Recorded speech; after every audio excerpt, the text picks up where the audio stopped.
Lipton Tea and Lipton Soup present Inner Sanctum Mysteries.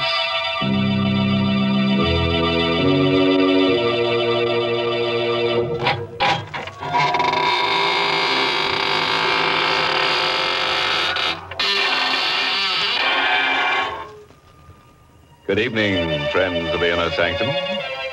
Welcome. Come right in. There's room enough for everybody. As a matter of fact, the more bodies, the better. Don't be surprised by the gloom. It's our new paint job. In black, so the bloodstains won't show. Why, Mr. Host, that's an awful thing to say. Giving all these nice people the wrong impression about our program. Oh, on the contrary, Mary. You know very well that our proceedings here are rather terrifying and our little family a bit on the gruesome. Of course, it used to be different in the old days of Inner Sanctum, but since then we grew some. We have indeed, Mr. Host. But now, while you're busy making last-minute arrangements, I'm going to enjoy a chat with our Lipton listeners. When you tip up the teapot and pour yourself out a cup of Lipton tea, what a lively, inviting fragrance curls up from the cup to greet you. And above all, what sheer delight there is in Lipton's delicious taste. You say to yourself, there must be a reason why Lipton tea is so much more enjoyable than any tea I've ever tasted. And friends, there is. It's Lipton's brisk flavor. Briskness in a tea is what folks like. And brisk is the very word the tea experts themselves use to describe Lipton's hearty, more flavorful goodness. So no wonder tea drinkers love Lipton so much. Unlike ordinary, dull-tasting teas, Lipton's has a world of fresh, lively, full-bodied flavor. And because it's brisk-tasting, more people buy and enjoy Lipton's than any other brand of tea in the world. Chances are you'll prefer it, too. Try this tangy, more flavorful tea soon. It's Lipton tea. Brisk-flavored Lipton tea. And now, friends, draw up your chairs. Dim the lights and listen to a story designed to freeze the spine and set the teeth on edge. It was written by Michael Sklar and Richard Manoff, and it's called The Confession. And our star is Santos Ortega, who plays the role of Alex. The last thing I remembered was the gunshot, the thud of the bullet, and the burning pain in my stomach. And everything got black. When I regained consciousness, my impression was of blinding whiteness. There, don't try to move, Mr. Sturgis. Where am I? This is the emergency ward of the General Hospital. I felt no pain. Just an overall numbness and a desire to sleep. Am I going to die?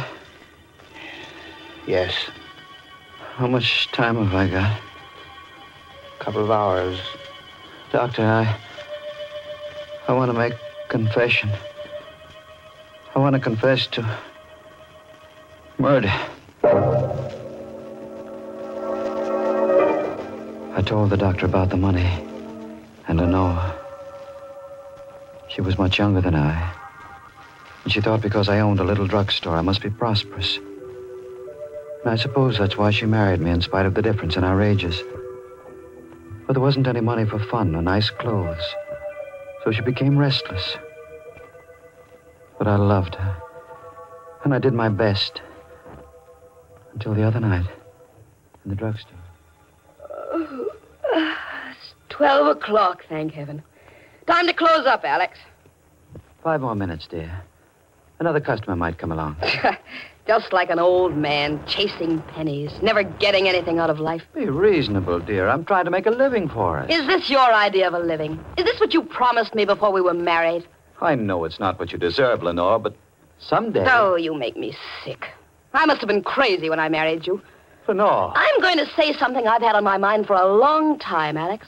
Rather than go on this way, I'd prefer to be dead. Look at you. I don't have to put up with you. I'm still young, Alex. So there it was. Out in the open. An old man with money would have been acceptable. But because I had no money, she was going to leave me. I wanted to plead with her. I would have gotten down on my knees. But before I could say anything, the street door opened, and a man stumbled into the store. Oh, Alex, look! Help me. Quick. I'm wounded. I helped the man to a chair. He'd been shot in the chest, and the front of his coat was covered with blood. His breathing came hard. Bullet. My chest. Patch me up. I'm only a pharmacist. You need a doctor. I'll call Dr. Johnson. No, I don't want any doctor. I want you to help me. Is it because doctors must report bullet wounds? Is that why you want a doctor? Never mind my reason. I got plenty of dough. I'll give you $500 to take care of me. Well, I'd better call the police. No, lady, no. Look, mister, take care of me. Keep it quiet. I'll give you $1,000. $1,000? Let me see the money. Here's a $1,000 bill, but I got plenty more. No. Help me take him into the back room. Oh, but Alex. No, I'll take him myself. You get busy and wipe the blood off the floor. Oh, no, you can't. Wipe up the blood. Do as I say, Lenore.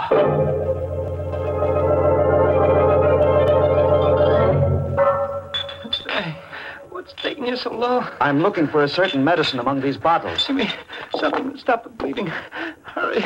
I'll be ready for you soon. Oh, Lenore, did you get the floor clean? Yes, it's clean.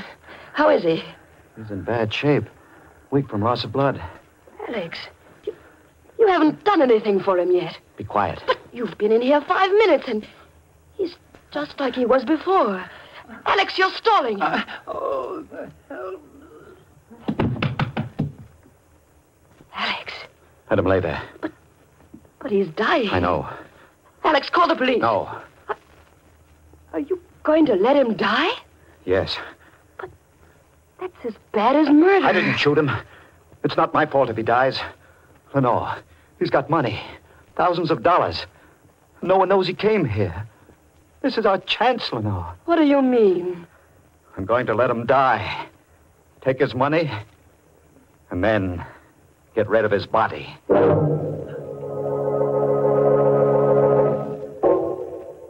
lay still. I stooped and went through his jacket. There was a wallet containing a few $1 bills and a driver's license, which I handed to Lenore.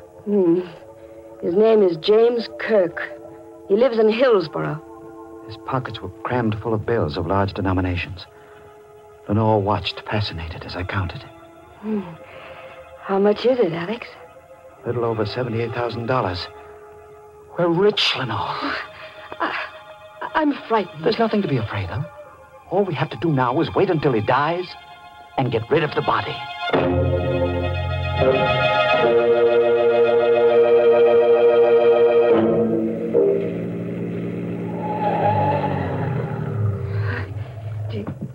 Do you need me to help you? No, I can manage alone.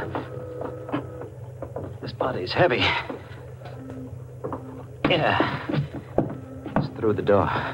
Oh, Alex, he's still alive. Yes. Well, what are you going to do now? It'd be dangerous to wait here until he dies. Anyway, what difference does it make? He'll be dead when he goes into the water. No, that's murder. Call it what you like. We've gone too far now to stop. You wait in the car. I'm going to carry him to the edge of the pier and drop him over the side.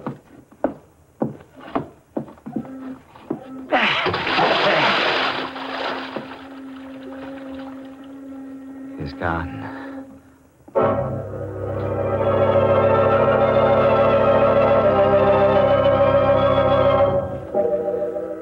I watched Kirk's body sink into the water. I knew the current in the bay would carry it out to sea. One doesn't picture a middle-aged druggist committing a perfect crime.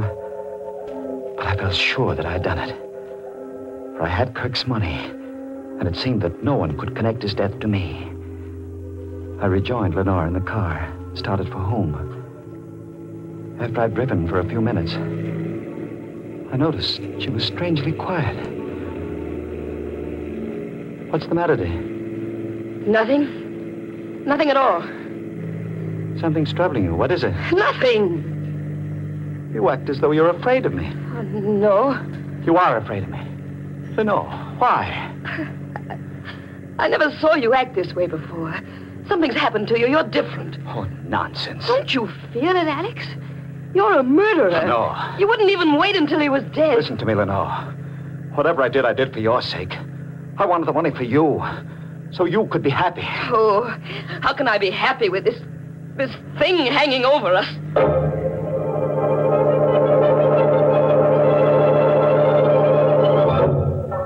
We had breakfast the next morning in absolute silence.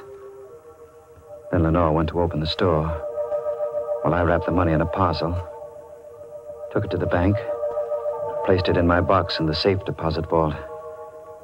No one paid any attention to me, although the bank was swarming with police detectives. From the bank, I went directly to the drugstore and found a man there waiting for me. Sturgis? Yes? Biggert is my name. Mark Biggert. What can I do for you? I'm an insurance company detective, Mr. Sturgis.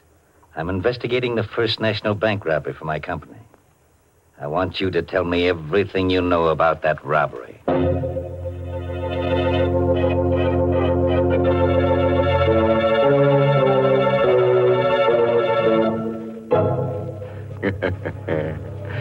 Don't say I didn't warn you about Alex Sturgis at the beginning of our story. You know, he's quite a guy for an oldish man. A real killer. He thinks death begins at 40. Mr. Host, I think Alex Sturgis is a perfectly dreadful person. Oh, but he's a good druggist, Mary. Just the man to go to if you have to fill a prescription for murder. Well, we've certainly had plenty of prescriptions for murder, mayhem, and arson on our program, Mr. Host. But now I've got something different, a prescription for enjoyment. The directions are pleasantly simple. First, just stretch out in an easy chair in front of the fireplace. Then make sure there's a cup of brisk-flavored Lipton tea at your side, and your pleasure will be complete. There's just nothing more delightfully good than the zestful flavor of Lipton tea. It's so bright and refreshing and satisfying. Its familiar, welcome fragrance seems to fill the whole room with summer. And how beautifully its deep amber color fits the scene. A color as warm and cheery as the flames dancing on the hearth. Now there's a real prescription for enjoyment. Try it tomorrow with a piping hot cup of delicious, brisk-flavored Lipton tea. Well, that should be a very pleasant prescription to take, Mary. And now, friends, let's get on with our story. Lying on a hospital bed, Alex Sturgis has confessed to the murder of a bank robber who entered his drugstore in much the same manner as the fly who entered the spider's parlor. Alex pocketed the robber's loot and dumped him, still alive, into the bay. An insurance company detective has just come in to question him. He was a big man, but not fat, this detective. And although he didn't appear to be very intelligent, he had a look of cunning.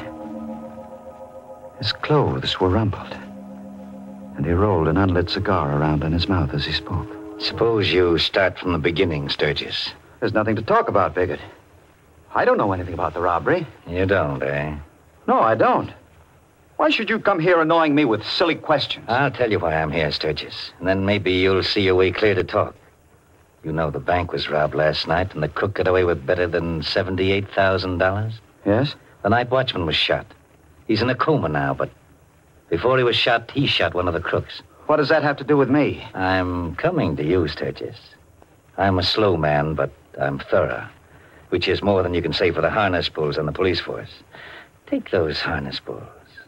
They didn't spot the trail of blood that wounded crook left when he ducked on the alley behind the bank. Funny thing, they clean missed it. But I noticed it, Sturgis. I followed it through the alley and straight up this street. And here's another peculiar thing. The trail ended right smack at the door of this drugstore. Are you implying... 2 and 2 makes 4, Sturgis. As I said, I'm not a fancy-pants detective, but here's how I figure it. This yegg was wounded, so he came in here and asked you to fix him up, which you did. In exchange, he gave you a nice big piece of the tape to keep your mouth shut. Am I right, Sturgis? You're 100% wrong. If you were smart, you'd talk now and save yourself a lot of grief. I've got nothing to tell you. Suit yourself, Sturgis. But here's my business card. In case you change your mind, you can reach me at the Hotel Empire. By the way, the company is offering a $5,000 reward for the return of that money. I'm not interested. Good day. Okay. It's your next, Sturgis. I'll be seeing you. Alex, I heard what he said. He knows. I should have thought of the blood outside. How can you stand there and act so calm about it? He knows, I tell you. Take hold of yourself, Lenore. He only suspects, and his suspicions aren't worth 2 cents unless he can produce evidence. Believe me, we've got nothing to worry about. I was cocky then. Too cocky. Lenore was right. I was a changed man. That money had put iron into my spine. And then, that afternoon, I got the first of the phone calls. Hello? Sturgis Drugstore. This is Western Union calling. I have a telegram for Mr. Alex Sturgis. This is he speaking. Will you accept the message over the telephone, Mr. Sturgis? Yes, of course. The message reads as follows. Place the money in an envelope and mail it to box number 11, General Post Office. Don't fail to act as instructed because your future depends on it. Is, that all? That's all, Mr. Sturgis. There is no signature. Thank you. Bye.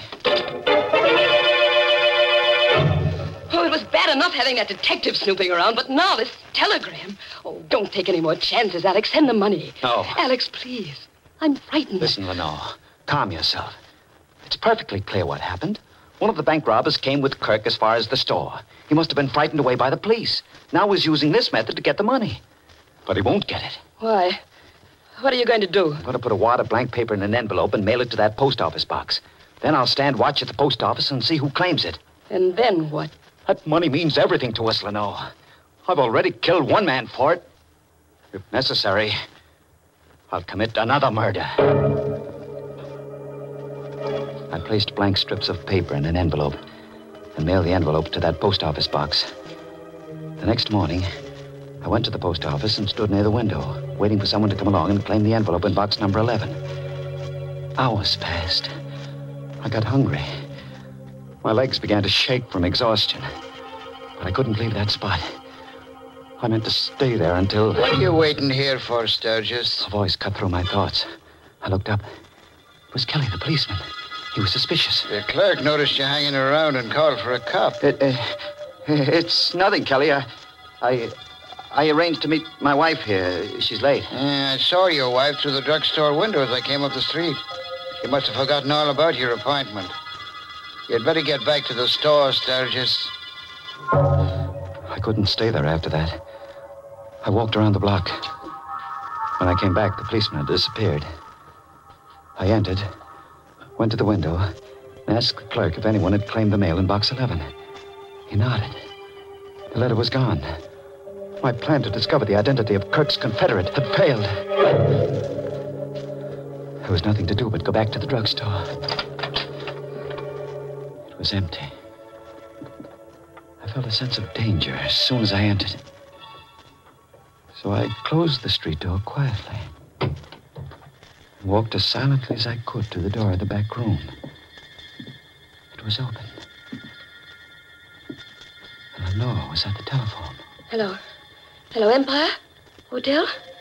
Hello. Connect me with Mr. Biggert, please. Yes. Mr. Mark Biggert. Hang up, Lenore. Hang up the receiver. Alex! You were calling that detective. Suppose I was. What of it? You were going to tell him about the money.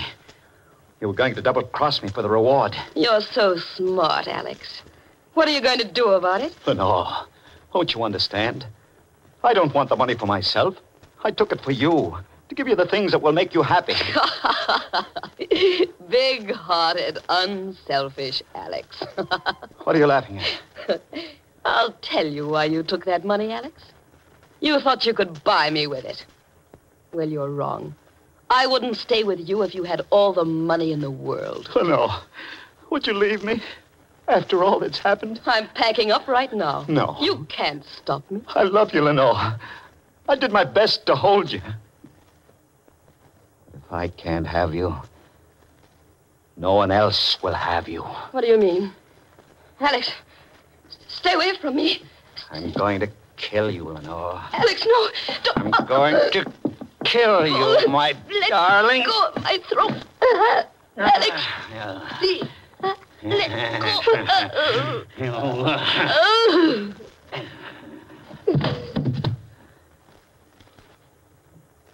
She's dead. men kill the thing they love. And I've killed you, Lenore. I felt empty, drained of all emotion. I buried her body in the cellar of the drugstore. I was even a bit glad that it ended in this fashion. For now, Lenore would be with me forever. Did I say it was ended? I was wrong. I found no peace.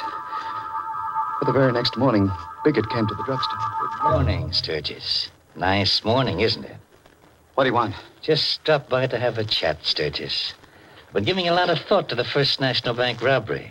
You know, that night watchman came out of his coma this morning. Why, tell me about it. I thought you might be interested. Here's an angle, Sturgis. The watchman says the robbery was pulled by only one man. One single crook, and he was shot. Nice angle, isn't it? Is it? Yes, it gave me a new idea, Sturgis. Now, I'm no Sherlock Holmes, but I figure it this way. That crook came in here and asked you to fix him up. We've gone through this before. I'm going to take it a little further, Sturgis. The crook asked you to fix him up, but you got a peek at all that money. So you let him die, took the money, and disposed of the body. How's that for a theory? Very clever. But can you produce the body? No, the police haven't been able to locate it, but I'm not discouraged, Sturgis. Those harness bulls aren't very smart. I'll find that body. And when you do? I'm an insurance company, Dick Sturgis. I want that $78,000. When I find that body, I'll come around here and you'll cough it up. I've told you before I know nothing about that robbery or the money. Now I've got work to do. Suppose you run along. Okay, Sturgis. So long.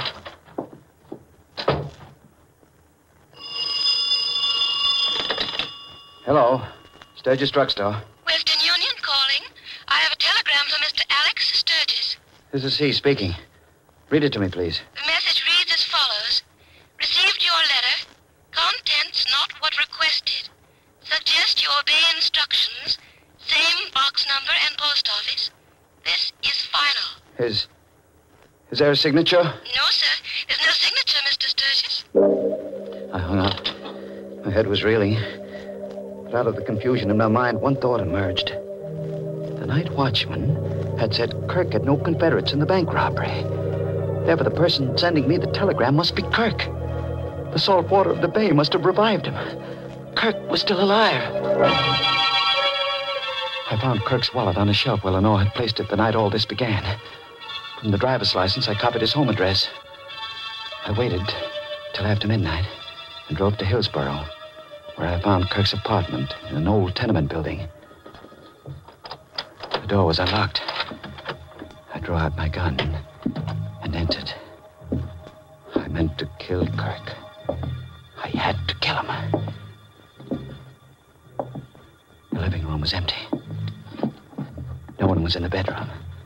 I turned, walked back to the living room. Drop that gun, Sturgis. Bigot, drop the gun, quick. I'm not taking any chances with you. How did you know? How did I know you were going to come here, Sturgis? Sit down in that chair by the table and I'll tell you. You sent the telegram? Yes, I sent them. You got me to think that Kirk was still alive. That's right. And you followed me here. You trailed me. It's all clear now, isn't it, Sturgis? You take 2 and 2 and add it up and it comes out 4. Now, where's the money? The money? We're going to cut out the cute stuff, Sturgis. I want that money. Now, where is it? It's in a medicine jar. On a shelf. In the back room of the drugstore. All right, let's go, Sturgis. First, you'll give me the money. Then I'll take you down to police headquarters. We drove to the drugstore. I led him into the back room. I knew exactly what I was going to do. On one of the shelves was a bottle of hydrochloric acid. Bigot thought it was the bottle containing the money. I reached up, uncorked the bottle, and flung the burning liquid into his... Ah! I'm blind. I'll kill you for this, Sturgis. If I could only see you. Where are you, Sturgis? Sturgis, where are you? I was huddled against the wall. He stood between me and the door, screaming in pain, firing his gun blindly. The first 3 shots missed, but the 4th bullet struck me in the stomach.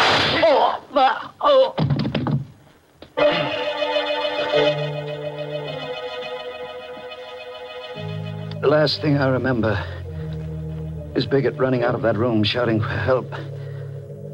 I lost consciousness soon after. When I came to, I found myself here in this hospital, You know the rest of the story, Doctor. That's your confession, eh? That's my confession. Did you get all that down on paper, Mr. Biggert? Got every word of it, Doctor. Biggert, how did you get here? I thought hydrochloric acid. You thought you blinded me permanently, but not enough of the stuff got into my eyes to do any real damage. Lenore.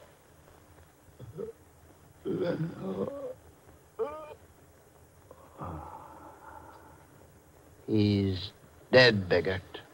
I've seen a lot of funny cases in my time, Doc, but this beats them all. He's a man who commits murder to get a lot of stolen money for his wife. Then he kills his wife. And finally, he gets killed himself. And the money? The money is safe and sound in the bank safe deposit vault.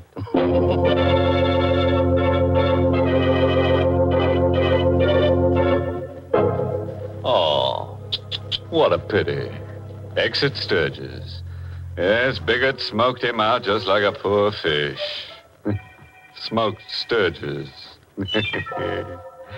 Think of it, a respectable pharmacist ending up that way, and all because of his wife. Now, there you go again, Mr. Host. Always blaming it on a woman. Oh, come, Mary. You know very well that was Lenore's fault. If you ask me, Alex should have tossed her aside and tended to his business. He never would have been nabbed by the copper. But the fool, he didn't think of it. Now the world is iridium. Goodness, Mr. Host. Well, after all that, I hope you won't mind if I get serious for a moment, because I have a very important message for our listeners. Friends, the 1946 March of Dimes is now in its final week, and your contribution is needed as never before. Every year, thousands of children are stricken by infantile paralysis. Your dimes and dollars guarantee expert medical treatment and continuing care for these children, so give generously. Send your dimes and dollars to your local March of Dimes headquarters. Join the March of Dimes.